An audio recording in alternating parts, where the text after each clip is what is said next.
encourage questions, because it is 5 pages, but I don't want to burn through this. So if you guys have a question, please just stop me and ask me, because there's stuff on here that I didn't write, or there's knowledge that I've read that I didn't get to write because there's so much that I have in my head still. If you ask me something, I might be able to go into it on detail.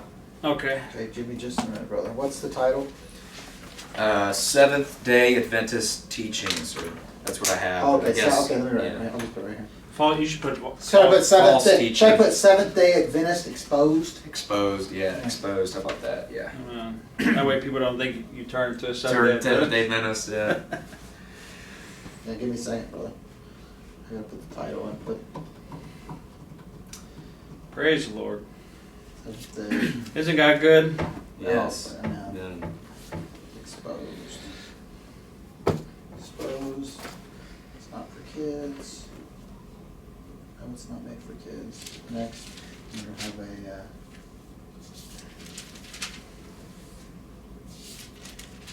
This thumbnail is good. All right, in 3, 2, 1. Amen. Well, I'm glad to be here today to share this teaching that I've compiled. So, as I was telling Brother John, I've got this doctrine of what the Seventh Day Adventists believe from a man. I've watched lots of videos of him on YouTube, read some stuff on some websites. His name is Dale Ratzlaff. He was a 4th generation Seventh Day Adventist, and I believe he was a pastor for over 20 or 30 years, I think he said. So a lot of this came from his book, Cultic Doctrine, which goes in depth, exposing a lot of their doctrine about investigative judgment, Ellen G. White. It goes in very good detail. We're going to hit on some of the big things today. What was that guy's name again? Dale Ratzlaff, Ratzlaff. Type his name on YouTube. There's a bunch of videos of him interviewed. So, who are they?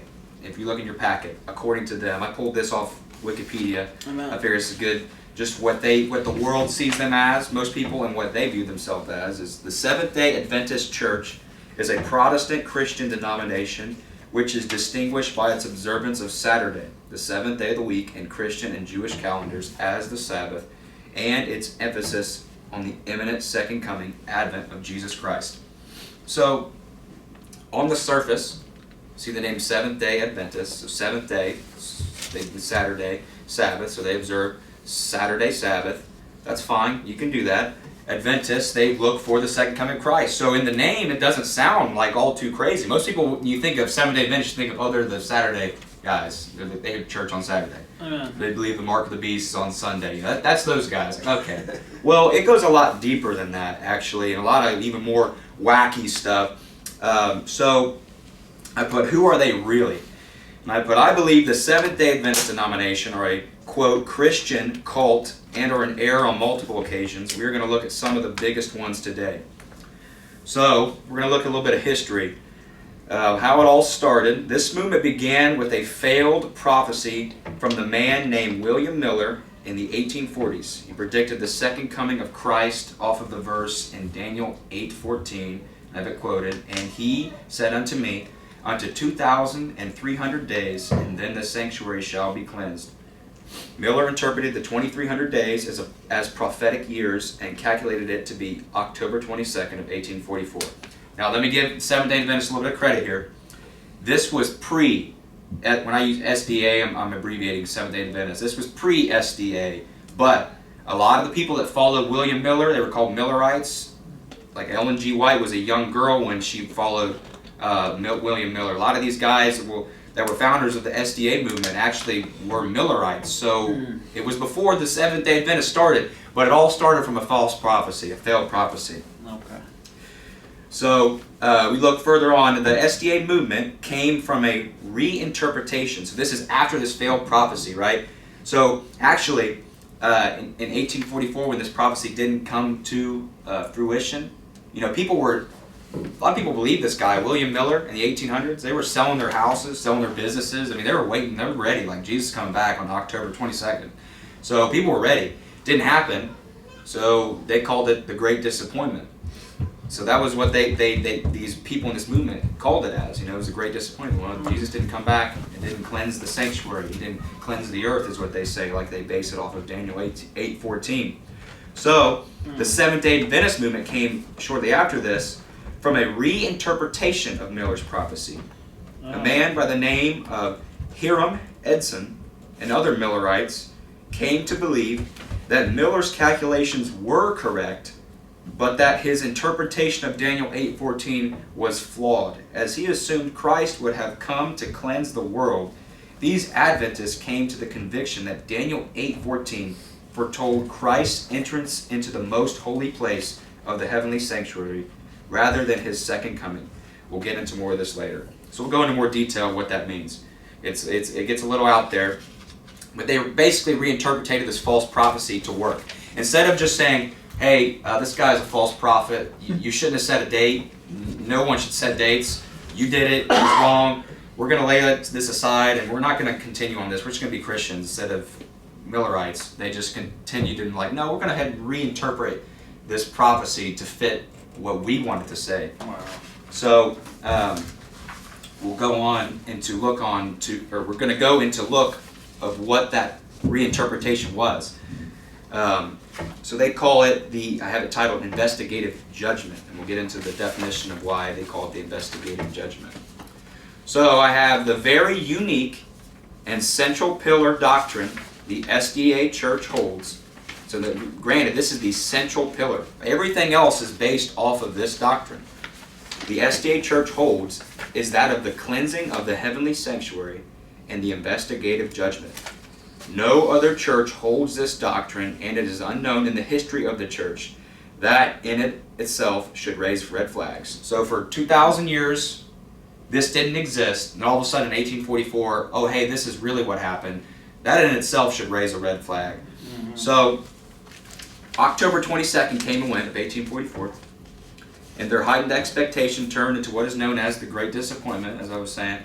Hiram Edson and a friend slept in a country barn that night, and the next morning as they were walking through a cornfield, Hiram Edson stopped and said that he had a vision, and instead of Christ coming to earth on that day, he entered into the most holy place of the heavenly sanctuary to begin a work of judgment. A man by the name of Crosser wrote out this view and published it in a paper called the Daystar Extra. Ellen White, who was having visions and many accepted as inspired of God, received a copy, and she said that she felt fully authorized by God to recommend this copy of Daystar Extra to every saint. So that's the story about how this other man, Hiram Edson, took Mary Miller's false prophecy and said he had a vision, and this is what really happened. Well, instead of Christ coming to the earth, he just went from one spot of heaven into the other spot of heaven. We'll look into that. I mean, they call it like an apartment. He was like in an apartment in heaven and walked into the most holy of holies in the heavenly sanctuary to institute a work of judgment. So we'll get into more detail about what that means a little further on. I'm going to give a little more history. But before I go on, so Ellen White is a very big name in the Seventh Day Adventist church. Very big name. They read her teachings. I think there's even a special Bible that they have called the Clear Word Bible, which mixes her words in the Bible. I don't even think it even separates. I think it puts it right in it. So you'll read a verse and then it'll have it in with the verse, Ellen White's interpretation of this. And actually a lot of her work is plagiarized. A lot of it is, actually. She was a thief. A lot of it is. There's a website called truthourfables.com that goes into detail. I mean, gives examples of her plagiarized work of visions and dreams she supposedly had in a book she wrote. But she basically endorsed this doctrine. Said this was published in that news article, the Daystar Extra, and Ellen White said that all saints should be reading this. So every saint should be reading this. So she was a supposed prophet who they thought, she's endorsing this false doctrine and telling all saints, you need to read this. This is real. So before it became the investigative judgment, they called it by another name. So we're getting into the history. The new teaching that came out of this newly reinterpreted vision was known as the shut door. Using the parable of the 10 virgins, they felt that they entered into the marriage feast on October 22nd. And for those who rejected the date setting of October 22nd and knew nothing of the move made in the heavenly sanctuary, The door was closed forever. I didn't put forever, but it's forever. The bridegroom came, and those who were ready went in with him to the feast, and the door was shut. Ellen White taught this doctrine, and this doctrine was taught between 1844 and 1851. Most Adventists don't even know that she taught this. So basically, the parable of the 10 virgins, right? The 5 foolish, the 5 wise. When the marriage feast was started, the door was shut. The foolish ones couldn't get in. So they taught that only them that knew about this prophecy, then if you didn't know about it, if you didn't know about the prophecy, you didn't believe in it, the door was shut forever. Actually, there's a quote of Ellen White talking about how the door was shut to the world. Done. It was over. The world couldn't be saved. It's done. It's just done. But they don't teach. Now, I'll give them credit. They don't teach this in this extent today. But this is another false teaching, another false prophecy that's in their church. This is during the Seventh Day Adventist movement. So this is right at the beginning. They don't have a firm foundation. It's just false prophecy after false prophecy after false doctrine. So they taught only they're saved. Nobody else is. And you'll see how this becomes a problem. We read on. It says, Ellen White admitted, this is Ellen White quoting, for a time after the great disappointment of 1844, I did hold in common with the Advent body that the door of mercy was then forever closed to the world. So that's a quote from Ellen White saying that she did believe in the shut door doctrine, which is what they used to teach. So their prophet, if you're a prophet and you receive a word from God and it's not right, you're a false prophet. So she received this word, she taught this, and she was wrong. So what does that say about Ellen White? That's a direct quote, and I even have it quotated. After some months, some of the Advent group gave up the shut door theology.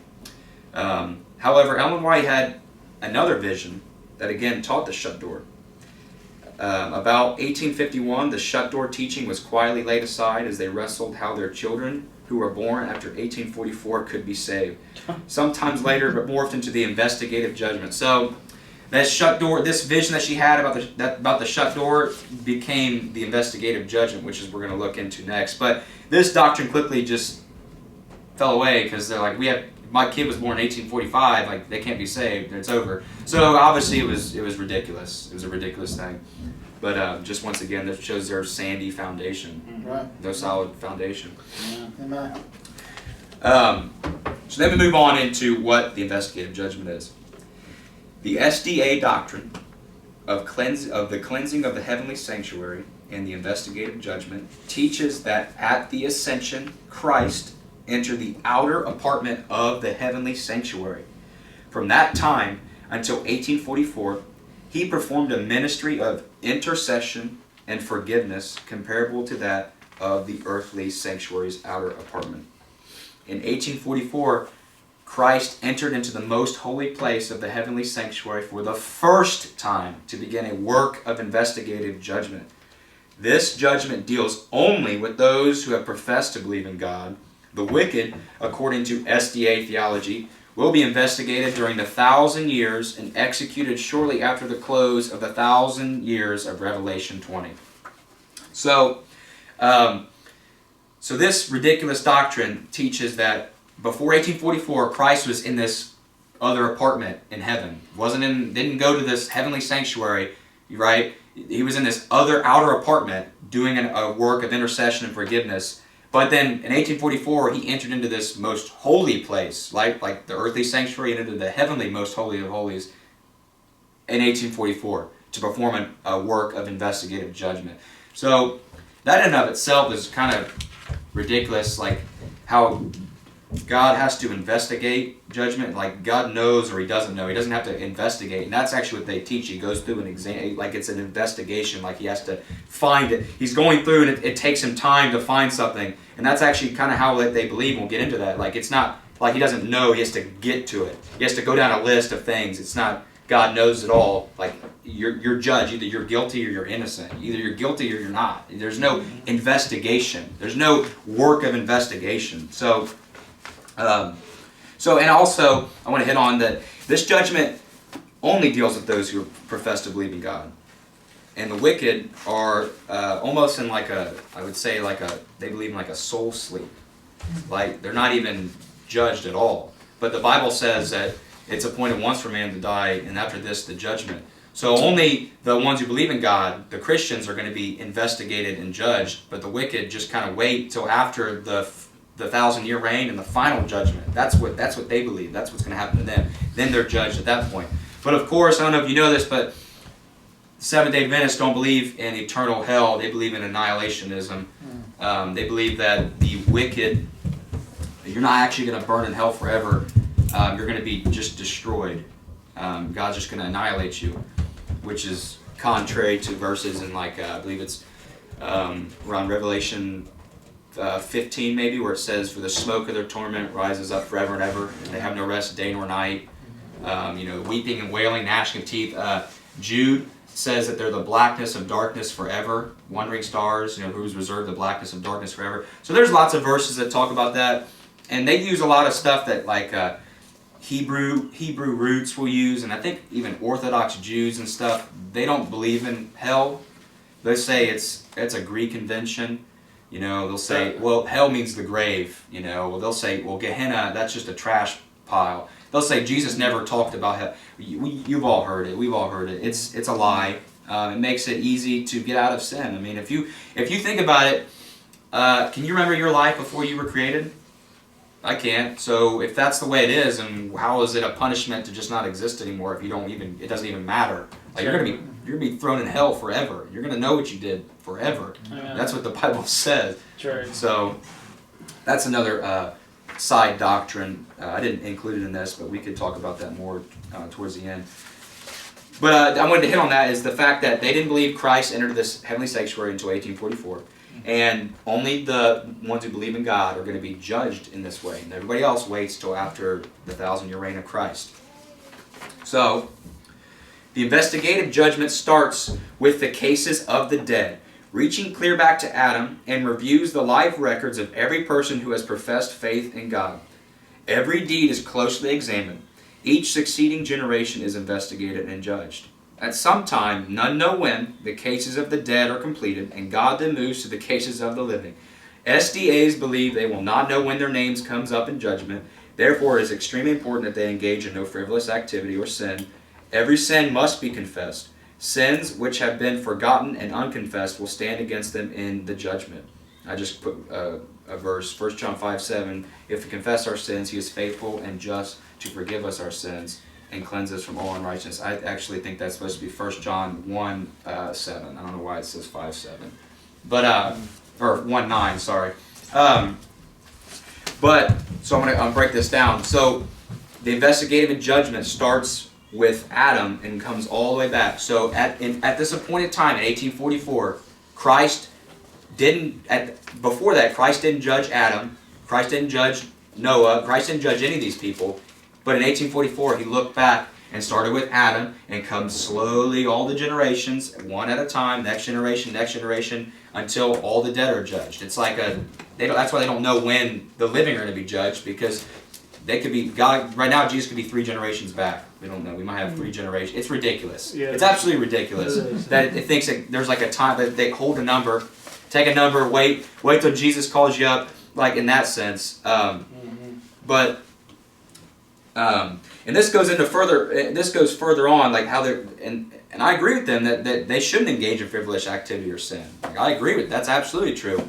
But the reason why they hold it so intensive in this is because we'll learn farther on is that they really don't believe that your sins are forgiven. That you're just in like a probationary period, and we'll get into further on to what they believe on this. So they're in this probationary period where they have to do this. It's almost they make it work salvation.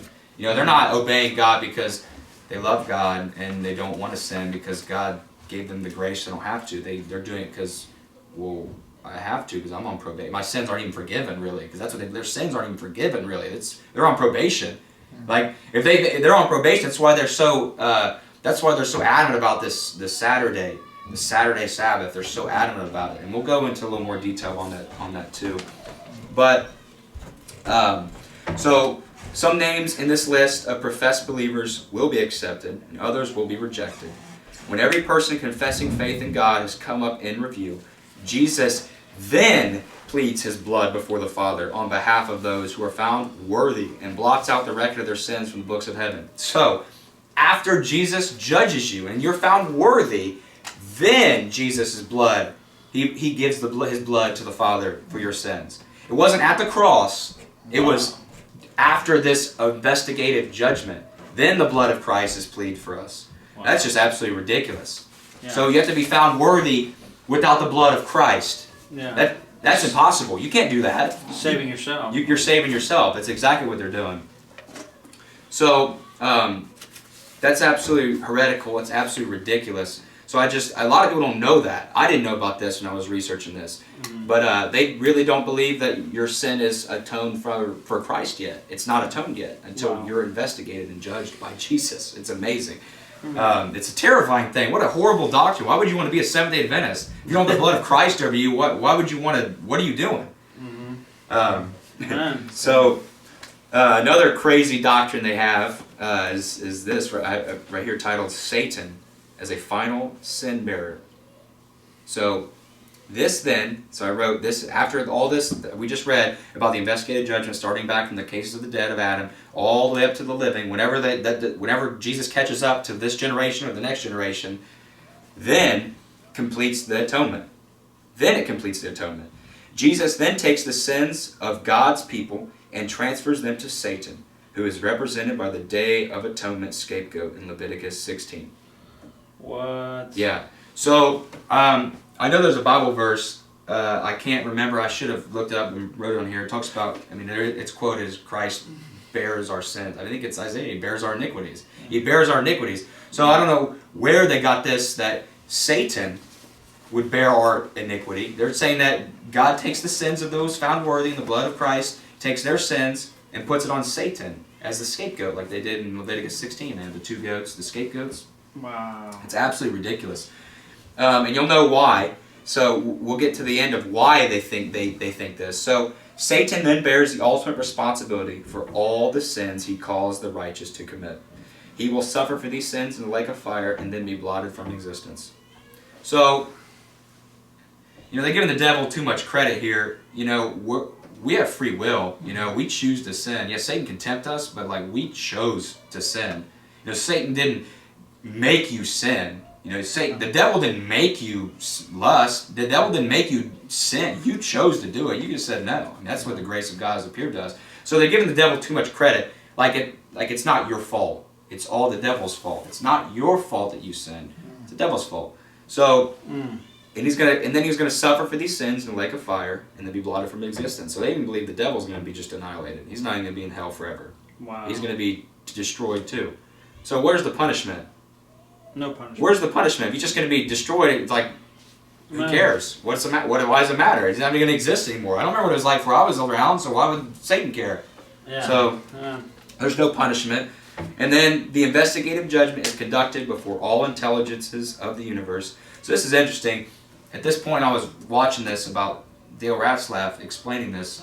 When he talks about all the intelligence of the universe, he was actually saying that, they believe in, there's other people on other planets, and it's like everyone, the whole universe is watching this. Even think about aliens and stuff on other planets. It gets a little out there, a little weird. So after all this, he does this judgment in front of all the intelligence of the universe. This then vindicates the character of God before all the unfallen beings. Then everyone will know the immutability of the law of God and the righteous character of God. So before this, God's not vindicated according to them. God doesn't know. Nobody knows the immutable character of God and the righteous character of God, because God has to take all this sin, put on Satan, then he's vindicated. This is absolutely ridiculous. God is vindicated by us even being here. Creation, the cross of Jesus, the grace. There's so many things that vindicates the character of God and the righteousness of God, and it's not the fact that they believe he's going to put all the sins on Satan and he's going to just destroy him. Wow. And it's God doesn't need us to recognize him either. He doesn't need to vindicate himself to his creation. He made us. So this is just a ridiculous, a ridiculous thing that really kind of takes away from the character of God. God has to vindicate himself for his creation. He doesn't have to prove himself at all. Like he's desperate or something. Yeah, he's not desperate. God doesn't have to prove himself to us at all. He doesn't. Amen. So that was the investigative judgment. A lot of Seventh Day Adventists don't really talk about it, but it's a good thing to meet one to bring it up. Talk about how the blood of Christ doesn't even really cover you until you're judged. How only the righteous are judged in that sense. And you can bring up about Satan as being a final sin bearer. You know, that these are things that they do teach, but they don't really talk about, because this isn't how they rope you in. They don't rope you in by this strange doctrine. They rope you in by Saturday Sabbath. Mm-hmm. That's a big thing how they rope you in, because it's a big thing they can boast in their flesh. And, I think they rope you in by the doctrine of hell isn't eternal either, because what a better place to be if you can just sin all you want and you're just thrown in hell and destroyed. Like, oh well, I can just sin all I want and it's done. I don't have to suffer. It's over. You know, they say, well, it's horrible to be blotted out from existence. Well, sure, but if you're blotted out from existence, who cares? Yeah. It doesn't matter. Like, it doesn't mean anything. So they don't rope you in by this strange doctrine, but you can bring this up to them. A lot of them may not even know about it.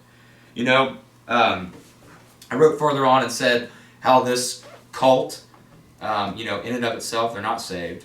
Now, I'm not saying there's not a single saved Seventh-day Adventist that really doesn't, that's ignorant, that doesn't know about this, that really caught on fire and is reading their Bible and, really just feels convicted to keep Saturday, but they don't really know about all this stuff. I'm not saying that there's nobody saved in this church, but in and of itself, it's not. It's not saved. That's right. So I've got a couple critiques of the investigative judgment that we just learned about. A lot of this came from the book Cultic Doctrine by Dale Ratzlaff. Really goes into there was like 15 of them. I took like three of them, because there's so many of them and they're so long too. There's so much detail in it. So we're going to go into a little bit of it, critiques of it. So the doctrine of investigative judgment, it completely ignores the context of Daniel 8. So I wrote a little note. We're going to read Daniel 8 real quick. Let me read this block I have written, and then we'll read in the Word the whole chapter. It's only like, I think only, 20 chapters, 26 verses. It's not too long. So this doctrine completely ignores the context of Daniel 8. The late Dr. Raymond Cottrell, Adventist's top Hebrew scholar, stated, to get Adventist theology out of Daniel 8:14, one either has to completely ignore the context, or one has to make Christ the wicked little horn mentioned in the prophecy. So this is their own Adventist scholar, their own Hebrew scholar in the Old Testament, saying that to get this doctrine where they got the 2,300 days, and they interpreted it in 1844, you have to either completely ignore the context of Daniel 8:14, which they do, or you make Christ the wicked little horn, which we'll read in Daniel chapter 8. So I'm going to read Daniel chapter 8 real quick, just to get a context of it. So we'll start in verse 1. In the 3rd year of the reign of King Belshazzar, a vision appeared unto me, even me, Daniel, after that which appeared unto me at the first. And I saw in a vision, and it came to pass, when I saw that I was at Shushan in the palace, which is in the province of Elam, and I saw in a vision, and I was by the river of Ulai. Then I lifted up mine eyes, and saw, and behold, there stood before the river a ram, which had 2 horns, and the 2 horns were high, but one was higher than the other, and the higher came up last. I saw the ram pushing westward, and northward, and southward, so that no beast might stand before him, neither was there any that could deliver out of his hand, but he did according to his will, and became great. And as I was considering, behold, an he-goat came from the west on the face of the whole earth, and touched not the ground. And the goat had a notable horn between his eyes. And he came to the ram that had 2 horns, which I had seen standing before the river, and ran unto him in the fury of his power. And I saw him come close unto the ram, and he was moved with choler against him, and smote the ram, and brake his 2 horns, and there was no power in the ram to stand before him, but he cast him down to the ground, and stamped upon him, and there was none that could deliver the ram out of his hand. Therefore the he-goat waxed very great, and when he was strong, the great horn was broken, and for it came up 4 notable ones, toward the 4 winds of heaven. And out of one of them came forth a little horn, which waxed exceeding great, toward the south, and toward the east, and toward the pleasant land. and it waxed great, even to the host of heaven, and it cast down some of the host and the stars to the ground, and stamped upon them. Yea, he magnified himself even to the prince of the host, and by him the daily sacrifice was taken away, and the place of his sanctuary was cast down.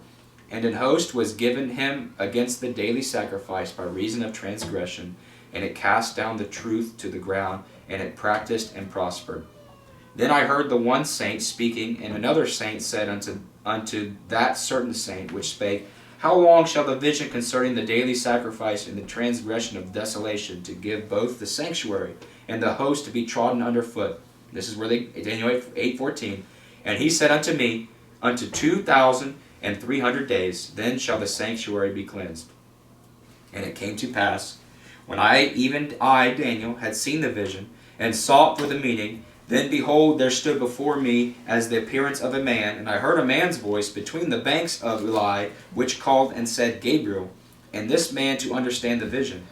So he came near where I stood, and when he came, I was afraid and fell upon my face. But he said unto me, Understand, O Son of Man, for at the time of the end shall be the vision. Now as he was speaking with me, I was in a deep sleep on my face toward the ground. But he touched me, and set me upright. And he said, Behold, I will make thee to know what shall be in the last end of the indignation, for at the time appointed the end shall be.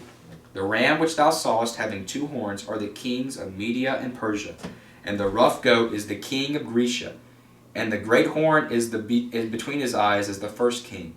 Now that being broken, whereas 4 stood up for it, 4 kingdoms shall stand up out of the nation, but not in his power. And in the latter time of their kingdom, when the transgressors are come to the fold, a king of fierce countenance and understanding dark sentences shall stand up, and his power shall be mighty, but not by his own power. And he shall destroy wonderfully, and shall prosper in practice, and shall destroy the mighty and the holy people. And through his policy also he shall cause craft to prosper in his hand, and he shall magnify himself in his heart, and by peace shall destroy many. He shall also stand up against the princes of princes, but he shall be broken without hand. And the vision of the evening and the morning which was told is true. Wherefore shut thou up the vision, for it shall be many days. And I, Daniel, fainted and was sick certain days. Afterward I rose up and did the king's business, and I was astonished at the vision, but none understood it. So they get Daniel 8:14, which says, Unto me 2,300 days, and the sanctuary shall be cleansed. So, reading the context of this prophecy is a dual prophecy, right? It talks about times of the end, and it also talked about Media and Persia and Grecia.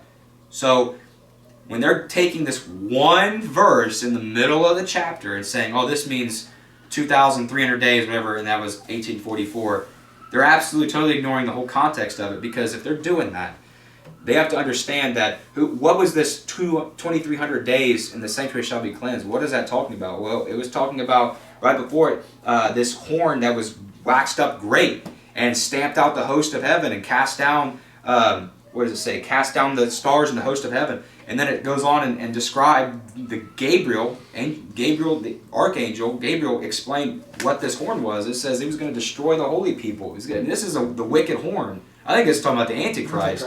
The Antichrist, not Jesus. Right. So they're making Christ out to be this wicked horn that was raised up in an end times prophecy. Mm-hmm. So either they're ignoring the whole context and they're totally throwing out the whole thing about the historical prophecy, or they're making Christ into the Antichrist. That's dangerous. So this isn't just Seventh Day Adventists do this. A lot of cults will take one verse, 2 verses maybe, 1 year, and the whole doctrine's developed on it. And that's exactly what this church does. It's exactly what this false church does. They take this one verse, everything's centered off this, and this is where the investigative judgment comes in. This is the shut door they talked about comes in. Everything revolves around Daniel 8:14. And I didn't write it in here, but another thing, I was researching, there was a bunch of scholars, Adventist scholars, Seventh Day Adventist scholars who got together because there was questions posed about Daniel 8:14, about, hey, this doesn't say what you guys think it says in their own church. And they got together, I think on a panel, and it took them like 5 years. They were studying. and they couldn't interpret it the way that they wanted to. They ended up just disbanding it and just told him, this is the words of this pastor, Dale Ratzlaff, a Seventh Day Adventist pastor. He knew about this. He knew. He's quoted them, these guys, I can't remember their name, head guys in the Seventh Day Adventist movement, like high up, presidents and, of their congregation, saying, yeah, this isn't real, this isn't like good doctrine, but just teach it the way you've been taught, traditional ways. They can't interpret, they couldn't even interpret it. But in order to keep the Seventh Day Adventist church going, they just said, just teach it the way it's been taught to you. So even they can't get it. And if you really talk to a Seventh Day Adventist, because I've listened to interviews when I was researching this, people ask about this, they can't really explain it. They can't do it. They just say, well, we believe, well, Ellen White said, well, we believe, our teacher said. And it's funny because the Seventh Day Adventists are really anti-Catholic. Big time. Big time. Hate the Catholic Church. And it's ironic because, the Catholic Church develops a lot of doctrines of man, like over half of it's doctrines of man. It's not even in the Bible. Well, the Seventh Day Adventists are the same. Half their doctrine comes from failed prophecies from a guy, William Miller, and Ellen White. So they're really two birds of a feather. They flock together. They're really not too much different, honestly. So that's one of the biggest critiques of the investigative judgment is they pretty much are calling Christ the Antichrist, or they're ignoring context. On the other side of the paper, I got the teaching. This teaching denies Christ's finished atonement at the cross. In fact, the original form of this teaching that Ellen White endorsed stated that no atonement was made at the cross. Remember Hebrews 10:10, by the which will we are sanctified through the offering of the body of Jesus Christ once for all. And Hebrews 10:14, for by one offering he hath perfected forever them that are sanctified. So his body's been offered. Once for all. Amen. It's done. Yes. It's been offered. The atonement is there. Yes. It didn't happen in 1844. It happened 2,000 years ago. The atonement was slain before the foundation of the world. Christ was slain before the foundation of the world, but the atonement happened on the cross, and they deny that. Amen. As we learned.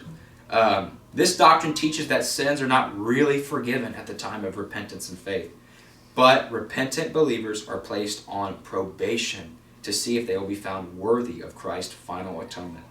Did you know that Ellen White uses the word probation over 1,000 times and it is not used once in Scripture? Do you know who also used this term? Joseph Smith said, work out your own salvation with fear and trembling in the days of your probation. Ellen G. White, now is the hour of probation.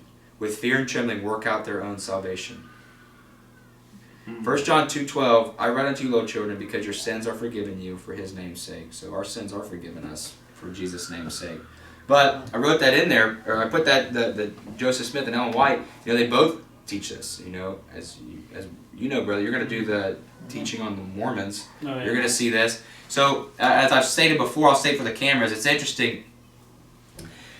All these cults in the early 1800s, I've said a couple times, Seventh Day Adventists, Mormons, what do they call the Jesus Christ Church of Latter-day Saints, Jehovah's Witness, they all started at the same time.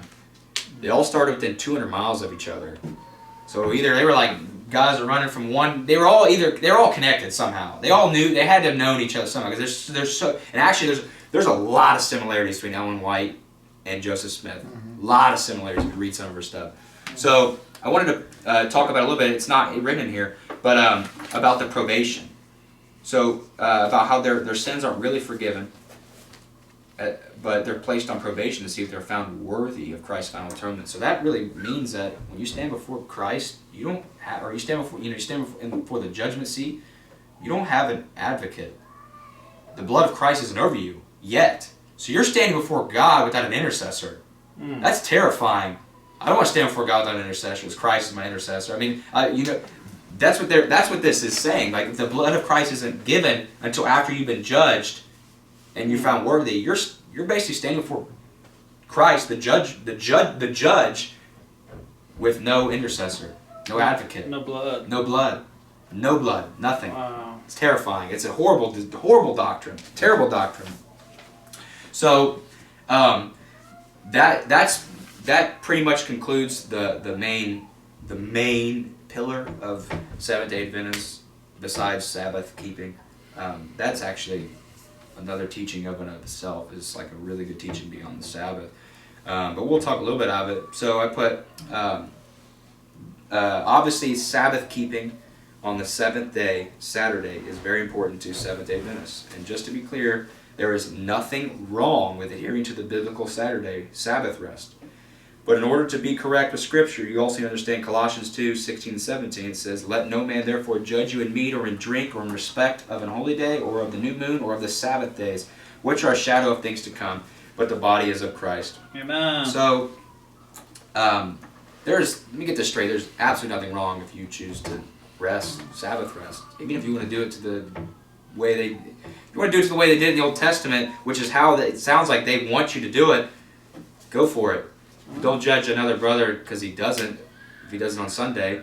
You know, you can interview like 15 Seventh-day Adventists and ask them, how do you keep the Sabbath? And they'll have 15 different answers. Like some will say, well, I don't work as hard. Some will say, well, I don't do any work. Some will say, well, you know, I don't even cook food. I cook all my food on Friday. I don't even cook food. I mean, none of them give you an actual answer if you say, how do you keep the Sabbath? They'll just say, keep the Sabbath. Or actually, they'll just say Saturday worship or Sunday worship. So they almost make it so you can't worship on Sunday or you're taking the mark of the beast, which is a big part of their fear tactic of getting people in. Like I've received Bible tracts from them before. I actually had one lady, it was kind of an awesome testimony. She came up to me. I was at the park and I was reading my Bible. My son was running around in the fountain playing, and my wife was sitting next to me, and I was reading my Bible. And this woman, right before we were leaving, you know, she had short hair. I just learned it had to be homosexual, but she came up to me. I saw her like in the corner of my eye leave, walk. She sat behind us on the picnic table and walk away. Then she came back like a bag of something, and I didn't even pay attention. I was reading. Closed the Bible, got up to leave. It was time to go. She's like, "Excuse me, I saw you read your Bible." And I just talked to her for a minute, and she's like, "Yeah, I used to be a homosexual. You know, I came out of it now." She said she still lives with the person, but she doesn't. It's not a sexual relationship. But I'm just like, okay, well, whatever. She gave me this whole pack of Bible tracts. I was like, okay, cool. So I opened up, read them, Seventh Day Adventist, and talk about if you worship on Sunday, you've taken the mark of the beast, or you're going to take the mark of the beast. Not so much you have taken it, you're going to in the end times. So that's basically, that's all they got. They say the Roman Catholic Church initiated the Sabbath on Sunday. That's what they say. That's why they don't like the Roman Catholics so much. But, you know, the Bible talks, I mean, Christ was risen on Sunday. Christ rose on the first day, which is Sunday. The first day is Sunday. He rose on Sunday morning. In the book of Revelation, John, right in the beginning, it says, John's quoting, it's like, I was in prayer, or I was in the Spirit on the Lord's Day. The Lord's Day, that's Sunday. You know, Paul taught on the Lord's Day, on the first day, on Sunday. That's where he taught all night long, and the boy fell out of the window and died, and you know he prayed and he rose up from the dead. So it's totally ridiculous to say that you can't worship God on Sunday. It's totally ridiculous, and that's the biggest thing that they say. Sunday worship is mark of the beast. So they're condemning us when we have church on Sunday. They condemn us. They condemn everybody, really. They condemn Christians. It's not something that Christians didn't just invented around the Catholic Church. Like, they were early Christians. You can research. They were having church on Sunday. They met every day. I mean, you can have church on Tuesday. You don't have to have church on Sunday. You don't have to have church on Saturday. You can have church on Wednesday. People have church on Wednesdays, Thursdays, Fridays. It doesn't matter. What matters is you're worshiping the Lord in spirit and truth. That's what really matters. So they make a big deal out of nothing. They're really in error. They try and put this yoke of bondage on people about the Sabbath. That's basically what it is. They're putting a yoke of bondage on you. I mean, the Sabbath was supposed to be a day of rest, and they're making it a burden. They're like the Pharisees. They're putting these extra rules on it where you can't. It's not even a rest anymore. It's a burden. It's stress, and they're stressed out. They got to do all this stuff to prepare, so they can't pick up. They can't even drive a car, or they can't pick up a bedroll like the man that Jesus healed in John 5. You know, it's just they put a burden on people, and that's pretty much the biggest thing, how they draw people in, because it makes them feel big in their flesh. Like, oh yeah, I keep all the 10 commandments. You want to keep 9? Well, I keep all 10. You know, oh yeah, I keep the Sabbath. It says remember to keep my Sabbaths, because he knew people would forget. It's what they say all the time. So, obviously, there's a lot to go in on the Sabbath. I think that'd be a really good teaching, like the Sabbath in the Old Covenant, like Mosaic law, and I think even like the Sabbath of the New Testament, like the rest in Christ. I think it'd be a really good study of itself. Somebody do a study on the Sabbath in general. We don't have 4 hours tonight to go into it, but I just wanted to point that out. So my conclusion on the end. I say, all in all, the Seventh Day Adventist is a cult. It's a cult. They have one leader, Ellen White, that they esteem. They follow all her teachings. They defend her to the end. They spend more time defending Ellen White than Christ, it seems like, and not saved. The church, the doctrine of itself, is not saved. So they do believe in a works-based salvation, especially of keeping the Sabbath. Though they can't really specify how to keep it. As I was saying, you ask 15 of them and they don't really tell you. They just say, well, I do this. Well, I need to know. What do I do or what do I don't do? Their leader denies, Ellen White, the atonement of Christ. As we read, she said that she endorsed that teaching that denied the atonement at the cross. Like they do. We just talked about how the blood doesn't even apply until after you're judged. So they deny the atonement of Jesus. They twist Scripture and read into the Word instead of reading from it. There is so much more information about the Seventh Day Adventists on the website www.truthorsfable.com, such as Ellen White is a false prophet and teacher, a plagiarizer.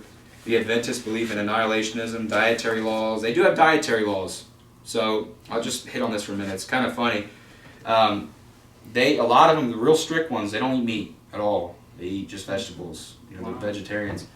They don't drink coffee at all, which, whatever. I mean, that's okay. I mean, you don't have to. It's like the strict ones are real strict about it. Like, you can't have meat.